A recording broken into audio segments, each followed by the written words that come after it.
O motivo de gravar esse vídeo, senhores, é compartilhar aqui com vocês, com quem estiver assistindo, um estudo aprofundado sobre as tutelas provisórias previsto no novo Código de Processo Civil, que não é tão novo assim, de 2015, mas ainda assim a doutrina chama de novo CPC, novo Código de Processo Civil.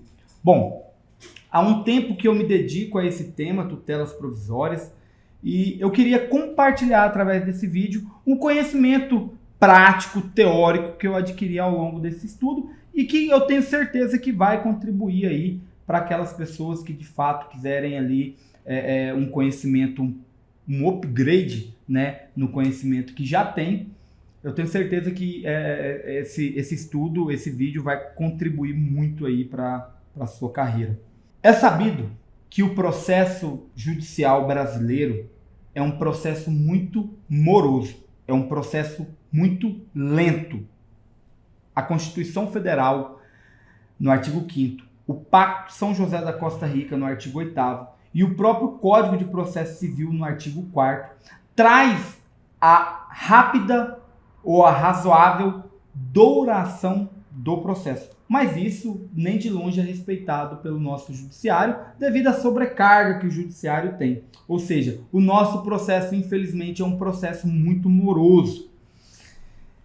As tutelas provisórias, senhores, ela visa a redistribuição do ônus do tempo deste processo.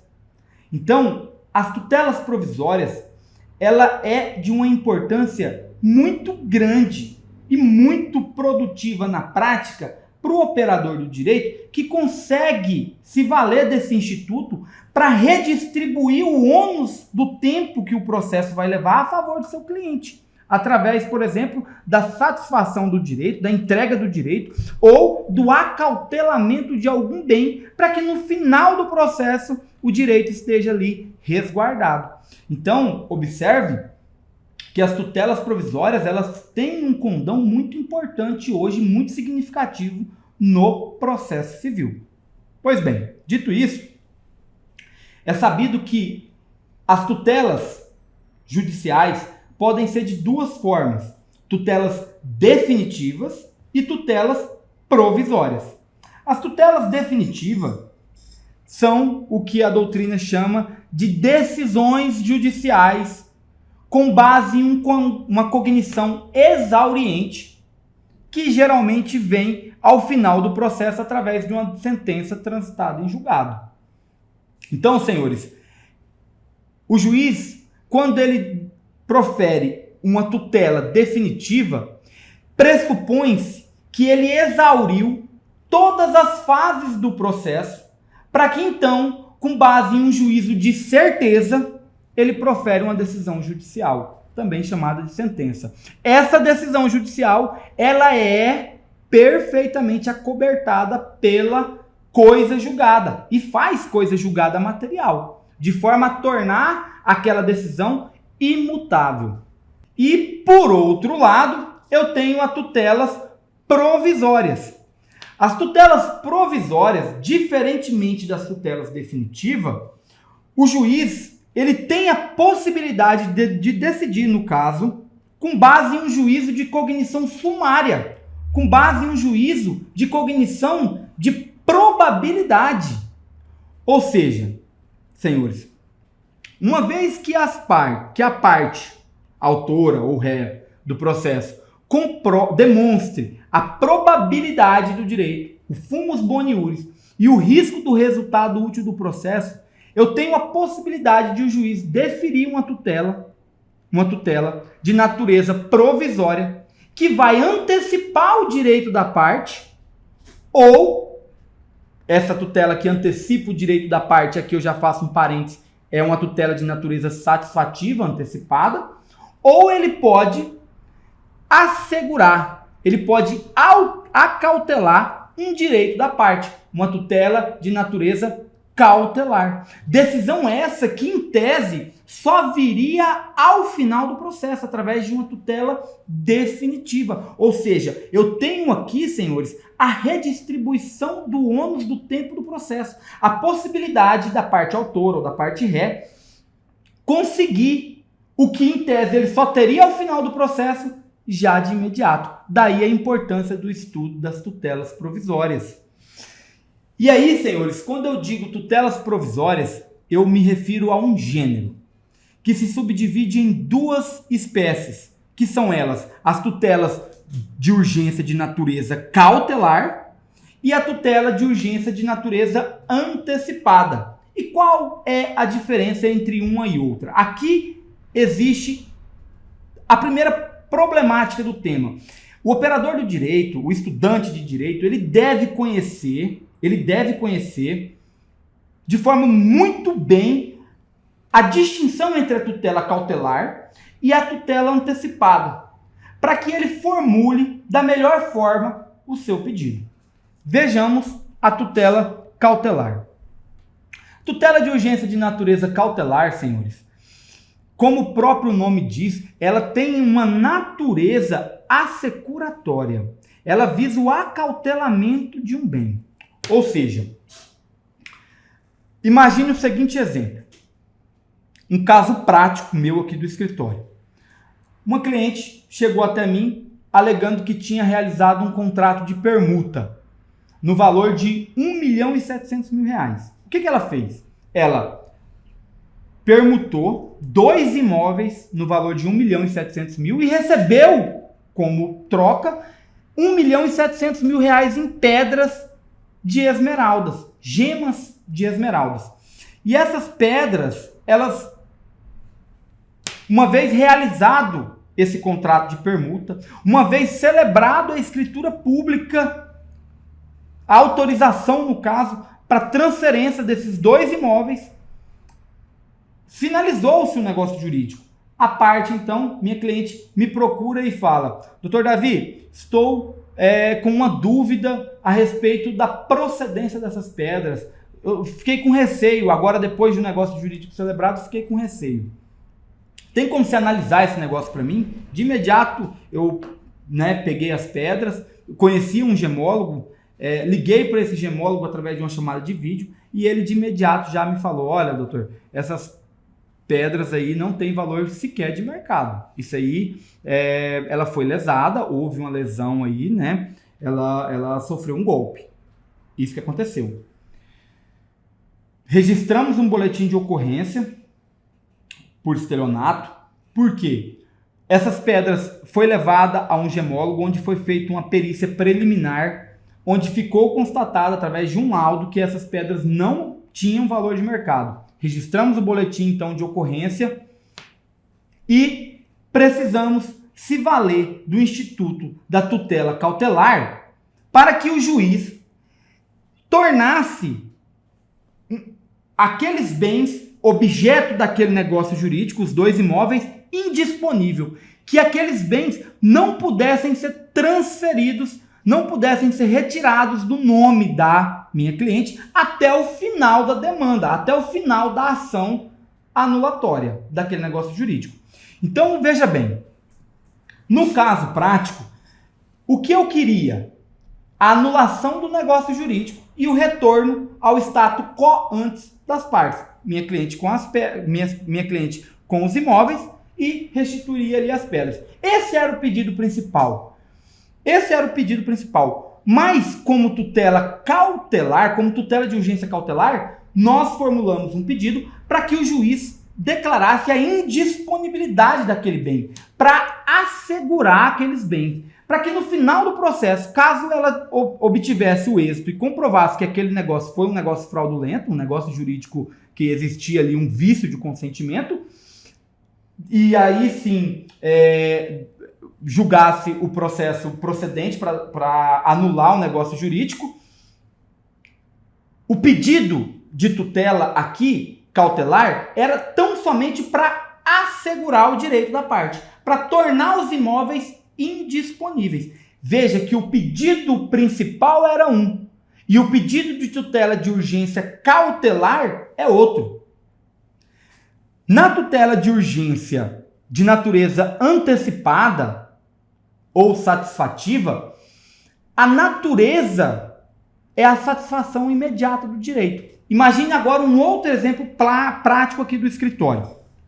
chegou ao nosso conhecimento que existia uma amiga aí, uma conhecida da família, que estava necessitando tomar um medicamento, já era um final de semana, ela precisava de um leito de UTI e tomar um medicamento extremamente caro. E não estava conseguindo na rede pública de saúde nem o leito de UTI, nem o medicamento. Observe que nesse caso, nós ajuizamos a ação e no bojo foi requerido um pedido de tutela de urgência de natureza antecipada. E por que de natureza antecipada? Porque nesse caso, senhores, o que era o objetivo era que, olha, eu preciso que o Estado forneça um leito de UTI e o medicamento que ela precisa. Isso tudo em sede de decisão antecipada. Observe que o pedido principal era o leito de UTI e a concessão do medicamento. Em sede de tutela de urgência antecipada, o pedido é o mesmo. Então, note que na tutela de urgência cautelar, o pedido final do processo é um. O pedido de tutela cautelar é outro. Ele é tão somente para assegurar, para resguardar um bem, um determinado bem, para que no final do processo, esse bem possa ser, então, entregue a quem for de direito. Na tutela de urgência de natureza antecipada, o que eu quero no final do processo, o leito de UTI, aqui no nosso exemplo, e o medicamento, é o mesmo que eu estou pedindo em sede de tutela. Observe um outro exemplo.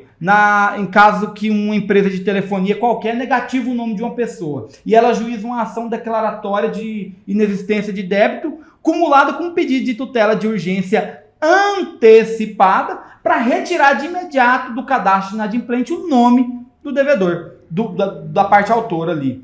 Então, observe, senhores, que neste caso, o pedido final é o mesmo que o pedido de tutela. Já na natureza cautelar, a tutela de urgência de natureza cautelar, o pedido final é um, mas o pedido de tutela aqui é outro. É a asseguração do direito. Bom, senhores, para que essas tutelas, seja ela de natureza cautelar, ou seja ela de natureza antecipada, é necessário que a parte demonstre muito bem para o juízo dois requisitos. E esses requisitos, eles são cumulativos, que é a probabilidade do direito e o risco do resultado útil do processo. Probabilidade do direito, senhores, não é prova do direito. Alexandre Freitas Câmara vai dizer que a probabilidade do direito não é prova do direito. É tão somente uma probabilidade. É um juízo de probabilidade. É somente uma fumaça do bom direito. Fumus boni iuris. Fumaça do bom direito. Então não é prova do direito. Até porque prova, a gente sabe, que é aquilo que se produz perante o contraditório e a ampla defesa. Lembra que se a tutela está sendo requerida aqui, ela nem sequer ouviu a outra parte, porque a tutela de urgência, seja ela de natureza cautelar ou antecipada, ela pode ser deferida inaudita altera partes, ou seja, sem ouvir a outra parte. Então não existe ainda um contraditório, não existe um contraditório instaurado, ou seja, demonstra-se a probabilidade do direito e o risco do resultado útil do processo. Vamos para o primeiro exemplo lá da tutela cautelar, onde a minha cliente fez um contrato de permuta, onde ela pegou R$1.700.000 em gemas de esmeraldas e ofereceu ali em troca 2 imóveis avaliados também em R$1.700.000.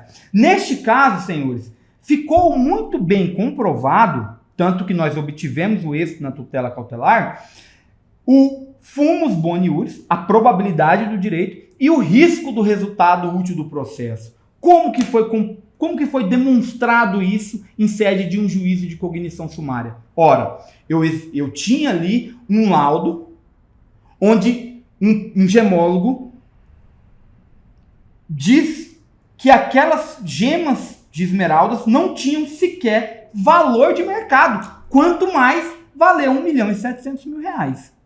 Eu tinha nas minhas mãos ali também um boletim de ocorrência registrado por um estelionato, um crime de estelionato. Eu tinha um contrato onde previa que as partes estavam permutando o imóvel de um lado, as pedras preciosas de outro. Então isso tudo é probabilidade do direito. Olha, ela fez um negócio jurídico, ela celebrou uma escritura pública, está aqui a cópia da escritura pública, existe ainda um laudo que fala que essas pedras não têm valor de mercado, existe ainda um boletim de ocorrência que coloca a minha cliente como vítima de um suposto crime ali de estelionato. Isso, senhores, é probabilidade do direito. Isso é probabilidade do direito, de que ela de fato foi vítima de um golpe. E existe naquele negócio jurídico um vício de consentimento, previsto lá no Código Civil, que causa a anulação do negócio jurídico. Ou seja, existia a probabilidade do direito, existia o fumus boniuris com essas documentações. Mas ainda assim eu tenho que comprovar o risco do resultado útil do processo. Olha, veja, excelência. Risco do resultado útil do processo, nesse caso, está perfeitamente comprovado. Por quê? Foi lavrado as duas escrituras públicas desse imóvel. Esses imóveis podem ser levados, essas escrituras públicas, elas podem ser levadas a registro e transferidas para o nome de um terceiro de boa-fé, que colocaria em risco, então, o bem da vida almejado pela minha cliente, que no caso aqui seria o retorno desses dois imóveis ao patrimônio dela. Então, nesse caso, existia um risco do resultado útil do processo, evidente que existia um risco do resultado útil do processo. Então, uma vez que foi comprovado e satisfeito o requisito da probabilidade do direito e do risco do resultado útil do processo, o juiz não tinha outra alternativa senão o deferimento dessa tutela de urgência, de natureza cautelar. No outro caso, agora uma tutela de urgência antecipada, existia naquele caso, no exemplo que eu mencionei, da pessoa que estava ali necessitando de uma vaga de leito de UTI e também de um medicamento, existia a probabilidade do direito. E qual é? O dever do Estado de garantir saúde a todos. O Estado ele tem, por imposição da própria Constituição Federal, que ele deve garantir a saúde a todos. A probabilidade do direito está aí, clara. Risco do resultado útil do processo é óbvio. Se uma pessoa está precisando de um leito de UTI, significa que em bom estado de saúde ela não está. Existe um risco, existe uma necessidade de deferimento dessa tutela para que o Estado forneça um leito de UTI e também um medicamento. Uma vez comprovado a probabilidade do direito, que é o dever do Estado de prestar saúde, e o risco que o resultado, que a demora desse processo pode levar, uma vez demonstrado esses dois requisitos, também foi devidamente satisfeito ali os requisitos da probabilidade do risco do resultado útil do processo, houve o deferimento da tutela antecipada para que o Estado fornecesse o leito de UTI e também o medicamento por ela ali pretendido. Senhores, a tutela de urgência de natureza antecipada, ela tem os dois requisitos, que é a probabilidade do direito e o risco do resultado útil do processo, assim como a tutela de urgência de natureza cautelar. Entretanto, a tutela de urgência antecipada, de acordo com o artigo 300, parágrafo 3º do Código de Processo Civil, ela ainda tem que demonstrar, ou, na verdade, não demonstrar, um terceiro requisito, que é a impossibilidade de irreversibilidade em caso de concessão dessa tutela. Explico. Na tutela de urgência antecipada, como o juiz, em tese, já está entregando o direito para a parte, existe um risco de, posteriormente, essa decisão ser modificada, revogada e não ter mais o direito. Como, por exemplo, analise o caso de um plano de saúde, um plano de saúde qualquer, que nega cobertura de um tratamento médico para uma determinada pessoa. A parte vai ajuizar uma ação de obrigação de fazer, cumulado com um pedido de tutela antecipada ou satisfativa, pedindo para que esse plano de saúde cubra as despesas médicas, custeie o tratamento médico. Olha só, existe o risco, existe a probabilidade do direito? Existe, ela está ali apresentando para o juiz o cartão dela do plano de saúde. Ela tem um cartão, ela tem um convênio com o plano de saúde. Aí está a probabilidade do direito. Existe um risco do resultado útil do processo? Existe o risco, por quê? Eu vou comprovar isso através de laudos médicos, através de receituários, através de pedidos médicos de exame, de cirurgia, seja lá o que for. Existe o risco do resultado útil do processo, mas existe também o risco de irreversibilidade dessa decisão. Por quê? Porque uma vez que o plano de saúde se negar a cobrir, por dizer que esse tratamento não está lá no rol da ANS, e, portanto, ele não tem o dever de cobrir esses custos, essa decisão ela pode ser irreversível. Porque imagina só, imagina a parte que está ajuizando pedindo um determinado medicamento que não está previsto no rol da ANS e o plano de saúde se recusa a pagar, a custear esse medicamento. Mas o juiz vai ficar, defira essa tutela para que o plano de saúde entrega esse medicamento de altíssimo valor e lá no final desse processo, se essa parte não tiver esse direito, como que ela vai ressarcir o plano de saúde? Note aqui, senhores, que existe um risco de irreversibilidade. Existe um risco de irreversibilidade. E nesse caso, de acordo com o artigo 300 do Código de Processo Civil, parágrafo 3º, vai dizer que não pode ser concedida tutela de urgência de natureza antecipada caso exista o risco de irreversibilidade. Nesse caso, senhores, essa regra ela não é absoluta. A jurisprudência já passou entendimento de que essa regra ela não é absoluta. O juiz ele deve sopesar caso a caso. Por exemplo, de um lado eu tenho a vida de uma pessoa. De outro, eu tenho somente um bem material. Então, qual deve prevalecer? É óbvio que a vida. Então, essa regra de risco de não concessão da tutela antecipada quando existe risco de irreversibilidade, ela não é absoluta. Por exemplo, um caso de investigação de paternidade, onde se pede em sede de decisão de tutela antecipada a fixação de alimentos provisórios. Ora, existe um risco de lá no final essa pessoa a quem se investiga aí se é o pai ou biológico ou não da criança, não seja o pai. E se ele não for o pai, essa decisão que fixou os alimentos provisórios se torna irreversível. Por quê? Porque os alimentos, de acordo com o princípio da irrepetibilidade, não pode ser cobrado. Então, se ele pagou, existiu ali, então, a perca daquele direito. Ele não pode cobrar esses alimentos novamente. Então, existe um risco. Mas, ora, o juiz ele deve analisar o quê? De um lado eu tenho, de novo, o bem material, que é o dinheiro, e do outro lado eu tenho o direito do nascituro ou da própria criança ali em se fazer valer daqueles alimentos. É óbvio que o juiz vai fixar os alimentos, porque o que deve prevalecer no caso, de caso a caso, é aquele bem que está em jogo, é o bem maior, sempre deve se sobrepor. Então a regra do artigo 300, parágrafo 3º, não é absoluta, senhores.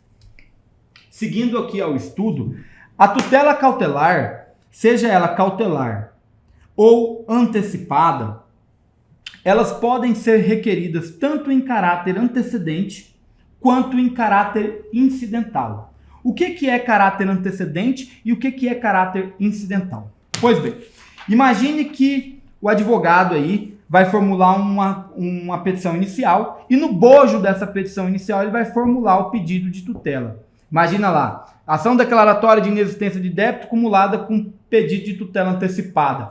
Essa tutela, senhores, para a doutrina, para a jurisprudência, ela é incidental. Ou seja, se foi formulada no bojo da petição inicial ou no decorrer do processo, nós estamos diante de uma tutela incidental.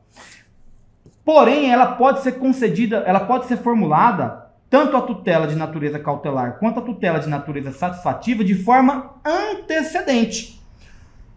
Tutela de urgência cautelar de natureza antecedente tem previsão legal lá no artigo 304 do Código de Processo Civil. E vai dizer o seguinte, senhores, em síntese, que quando a urgência for contemporânea ao ajuizamento da ação, a parte ela pode limitar tão somente a uma breve exposição dos fatos, fundamentar com a causa de pedir e os fundamentos jurídicos do pedido e formular os pedidos tão somente da tutela de urgência, seja ela de natureza antecipada ou de natureza cautelar. Neste caso, previsto lá no artigo 304 do Código de Processo Civil, são as tutelas de urgência cautelar requerida em caráter antecedente. A parte pode formular tão somente o pedido de tutela de urgência.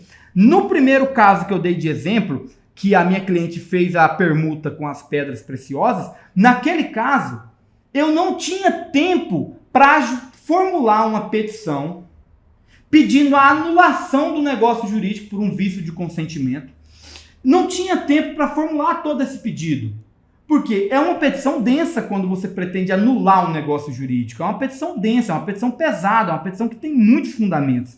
Dessa forma, a urgência era contemporânea àquele ajuizamento da ação. Lembra-se que naquele caso já existia a lavratura das escrituras públicas. A qualquer momento aquelas escrituras públicas poderiam ser levadas a registro e então seria retirado o patrimônio do nome da minha cliente. Eu queria evitar isso. O que eu fiz? Com base no artigo 304 do Código de Processo Civil, formulei um pedido de tutela de urgência cautelar de natureza antecipada, expondo brevemente os fatos, a causa de pedir e os fundamentos, e fixei o foco tão somente na tutela de urgência de natureza cautelar. Demonstrei muito bem a probabilidade do direito com todas aquelas documentações e o risco do resultado útil do processo. Protocolamos o pedido de tutela cautelar de natureza antecedente, requerido em caráter antecedente. O juiz, então, recebeu aquela petição, deferiu a tutela cautelar, determinou que o cartório de registro de imóveis anotasse na matrícula do imóvel a indisponibilidade do bem até o julgamento final da ação e me intimou para que apresentasse, então, a complementação dos pedidos no prazo de 30 dias legais, é o que prevê. Da mesma forma, foi a tutela antecipada requerida em caráter antecedente. Naquele caso onde uma amiga da família lá estava precisando de um medicamento caríssimo e uma vaga de um leito de UTI. O caso chegou até nós em um final de semana. A petição foi formulada no domingo. Não tinha tempo de ajuizar uma ação de obrigação de fazer, formular ali todos os pedidos. Formulamos tão somente o pedido da tutela de urgência antecipada, requerida em caráter antecedente, com base no artigo 303 do Código de Processo Civil, e formulamos o pedido limitando tão somente a uma breve síntese dos fatos, fundamento causa de pedir, e dedicamos o foco, a atenção no pedido de tutela, demonstrando muito bem a probabilidade do direito e o risco do resultado útil do processo.